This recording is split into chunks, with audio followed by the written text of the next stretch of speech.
Let's begin with a prayer.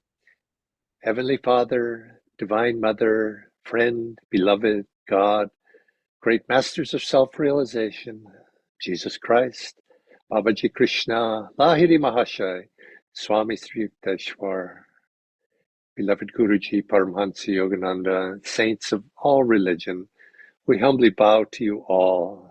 May our hearts be expanded that we might see all souls as part of our larger family. We're all traveling that same pathway to God, some quickly, some slowly, but we share that destination. And as fellow pilgrims, fellow travelers, may we help one another in all ways. May we be open to receive help from one another as well. Joy, joy, joy. Om Guru. Now, today is like I say, this is a potentially could be a very big subject, but I want to just take a little bit of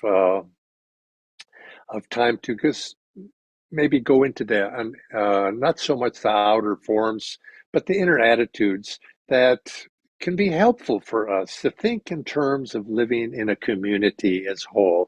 Now, I have been talking about this subject of communities lately in different satsangs that I've been giving, and next Monday. I'm going to be starting with the Ananda India online community on Monday evening. I'll be starting a class series on the communities, intentional communities, how and why. And if this larger subject interests you, I do invite you to join us at that time. And you can contact the online community to get the proper links to be able to do that. But it had occurred to me as I was speaking about this, is because this was my once a month turn to join and participate as a speaker with the Healing Sangha here, and that it's a very important the practical benefits of something such as thinking community wise, communally, has tremendous benefits. Now we don't. I mean, all of us to some degree do live in a community. I mean, we're in the human community. And I think this is how we want to approach it here. I want to speak on that level because not all of us live in an actual community itself. I mean, a physical place. But I think all of us who are right here tonight, this evening, are in a community. We're in this Healing Sangha community.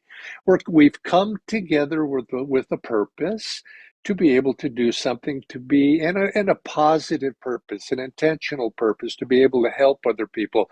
And just in that act alone, we formed ourselves into a community, and we think of ourselves, we're not coming here necessarily for our own selfish reasons for this. We're coming here because we have an idea we want to help other people. We come together to be able to share God, share Master's teachings with other people. But in that act alone, yes, I hope other people are benefited.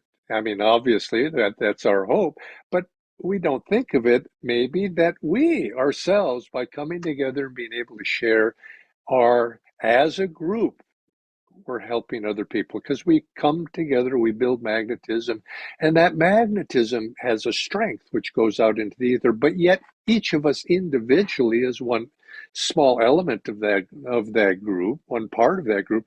We're being benefit too, and we're working cooperatively here. And this is, you could say, what I'm hoping to all of us will promote is the idea of learning to work cooperatively with one another, not just you and I, but with our friends, with our family, with their neighborhood, with our society as a whole, working cooperatively rather than opposition. That's how can we find ways in our daily life to, you could say, go with the flow of life rather than against it. Because there's a larger flow to life, a larger community that we live in. We don't think of ourselves. We may live out in the forest, or we may live in our flat, and maybe we don't know anybody.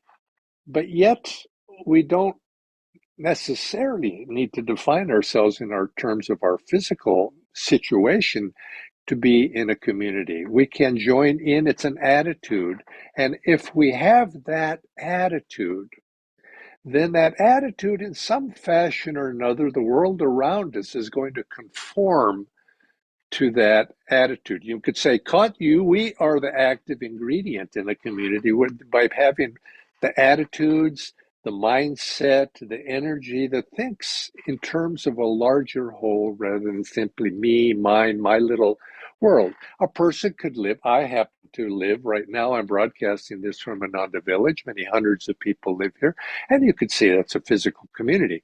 But, and it is, but I could live in a wonderful community like this, but be tremendously isolated if I don't have the right attitude. Now, environment is stronger than willpower, as it's always said. So to live in an environment that's supportive of these ideals is probably better than to not live in that environment. But let's be clear. It starts with our own way of thinking, our own attitudes, and communities in an outer sense are not going to be able to happen as Master hoped to see them happen, as Swami Ananda hoped to see them happen, until people's consciousness is first changed to be able to manifest such a thing. When you think that way, it naturally starts to happen. But taking this to what our subject is today, and I'll leave a lot of that theory for the class series that'll start next week. But what we're dealing with today is how living in a community can actually be beneficial to our health. It's a healthy way to live. You could say, jumping into the river, we can swim upstream or we can go with the current. Our health is critically affected by, you could say, whether we're in some sense a social situation that's supportive of that. And there's been many studies, you hear this all the time, about isolation. People in modern, we're in a society where people are all around us. The cities are packed with people, but it doesn't necessarily make them into a community. And people, unfortunately, suffer from social isolation. They suffer from loneliness. You might say it's one of the great diseases in the world today, a lack of relationship with others, no social support, no social contact, a feeling of I'm just here, all these people around me. The image of being in a crowd and being just feeling so very alone. And it's been shown that people who maintain such approaches to life are subject to greater percentage, much more likely to be subject to heart disease, to stroke, diabetes. Anybody there have diabetes? Then depression, anxiety, addiction. And addiction is not just to drugs or alcohol, addiction to all sorts of things that are unhealthy for us, even going so far as suicidal and self-harm tendencies. And something that's a modern difficulty in society, dementia itself. Dementia, that social isolation is a it accentuates that possibility. And the cure, of course, is community, is coming together and feeling ourselves to be positively engaged with other people. And when I say community, people tend to immediately go to a physical form of that or some social form, like a Sangha here, which is true.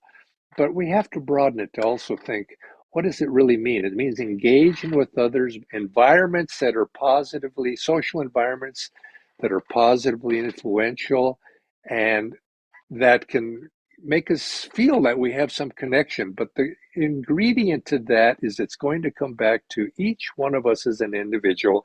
If we want to community, if we want to be part of a community and we see the benefit of that community and we say, yes, maybe that is better for us, we must make an effort.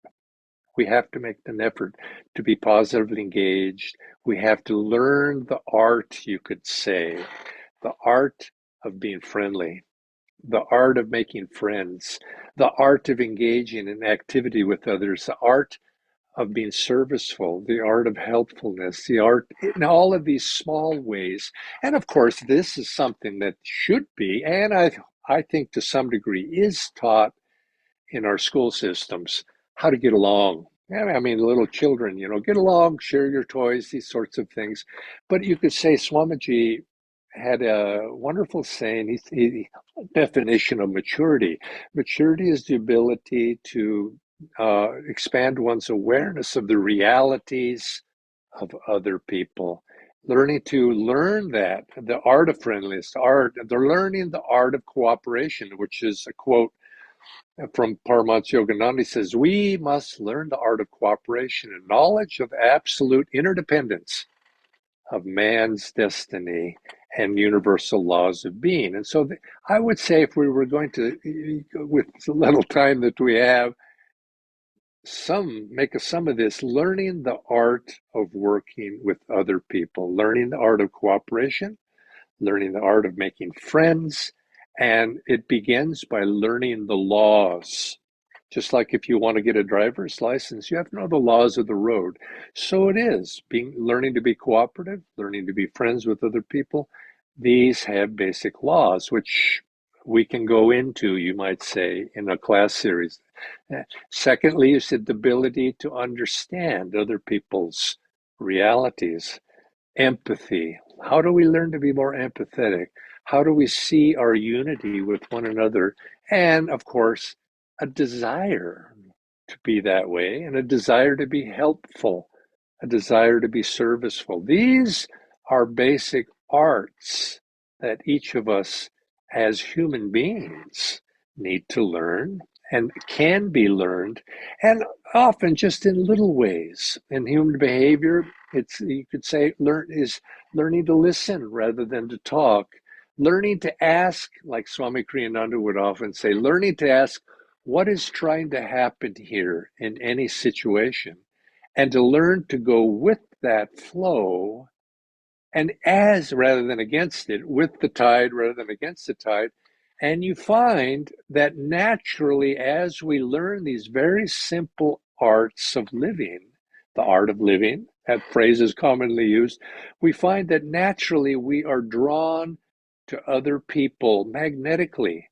We're drawn to them, other people who have similar values, and those people are drawn to us.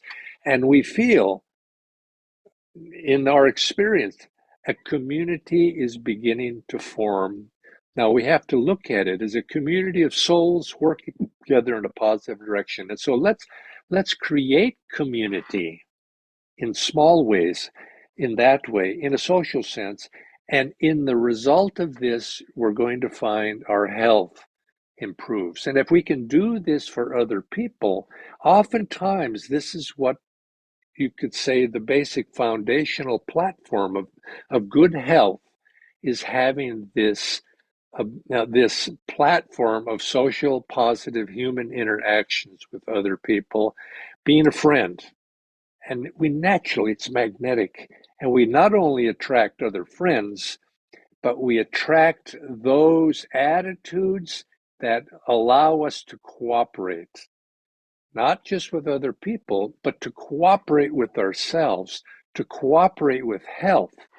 Take this in, you could say, take this into healing of our very self, cooperate with ourselves, cooperate with the body.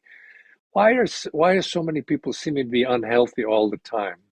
Now there's karmic influences, but that karma started somewhere.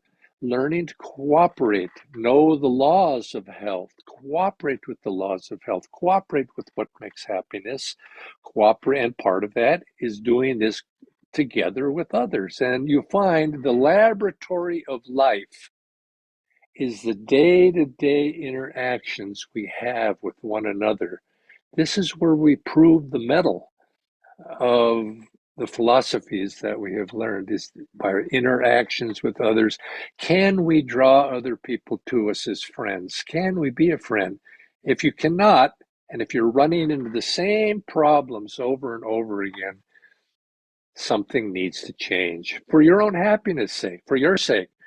Could say, it's, what is it, you might say, that's blocking healing from taking place? Remove those, and we find that healing is something that begins to happen naturally from inside, ultimately to the body. So this, of course, is not something we're going to do a day. Rome wasn't built in a day, they say. So it is. This is for those of us who are consciously trying to draw God into our life. We have to learn to be friends with God. God is our friend, but somehow we don't always act in a way that draws that friendship to us. So the ball is in our court, you might say, and it begins by learning the attitudes and applying those attitudes outwardly. So joy to you. And let's in this sense of healing, let us embrace those who are in need of healing. Let us feel they're part of our family. They're our gurubhais, they're our fellow devotees, they're fellow human beings with whom we share a common destiny and a common aspiration to be one with God. Much joy to all of you.